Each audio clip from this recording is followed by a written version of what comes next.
اعوذ باللہ من الشیطان الرجیم بسم اللہ الرحمن الرحیم ما کان لنبی ان یکون لہ اسری حتی یثخن فی الارض الی آخرہ۔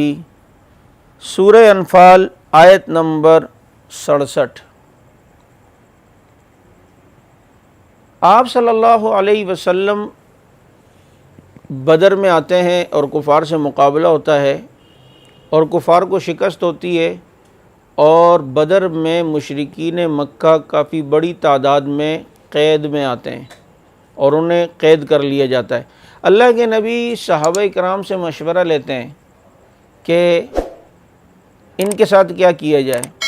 تو اکثریت کی رائے یہ تھی کہ ان سے فدیہ لے کے چھوڑ دیا جائے، کیونکہ یہی فدیہ جو ان سے ہم لیں گے تو آگے کے لیے ہمیں محاذ جہاد جنگ کے لیے سامان خریدنے میں آسانی ہوگی، اس فدیے سے ہم اپنی عسکری قوت میں اضافہ کریں گے۔ لیکن فاروق اعظم رضی اللہ تعالیٰ عنہ نے فرمایا کہ اللہ کے نبی کہ جس کا جو رشتہ دار پکڑا گیا اس کو اس کے رشتہ دار کے حوالے کرے اور وہ اپنے ہاتھ سے اس کی گردن اڑائے، جو میرا رشتہ دار ہے اسے میرے حوالے کریں۔ لیکن چونکہ اکثریت کی رائے چھوڑنے کی تھی تو ابن کثیر رحمۃ اللہ علیہ نے اس آیت کا شان نزول لکھا، اور دیگر بھی تفاسیر میں اس آیت کا شان نزول یہ ہے کہ اللہ کے نبی نے ان بدر کے قیدیوں کو چھوڑ دیا تو اللہ رب العزت نے فاروق اعظم رضی اللہ تعالی عنہ کی تائید میں یہ آیت نازل فرمائی کہ نبی کے لیے یہ بات مناسب نہیں ہے کہ ان کے پاس جو قیدی آئیں ان کو چھوڑ دیے جائے، بلکہ ان کو اتنا قتل کر دیا جائے کہ زمین پوری ان کے خون کے ساتھ یعنی کہ بھر دی جائے، سرخ کر دی جائے۔ فاروق اعظم رضی اللہ تعالی عنہ کی تائید میں اللہ رب العزت نے قرآن کریم کی یہ آیت جو ہے وہ نازل فرمائی ہے۔ چنانچہ کتنے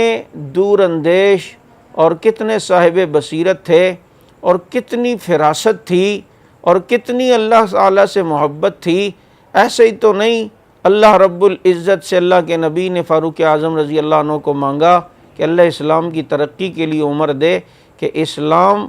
عمر کی وجہ سے ترقی کرے۔ چنانچہ فاروق اعظم رضی اللہ تعالیٰ عنہ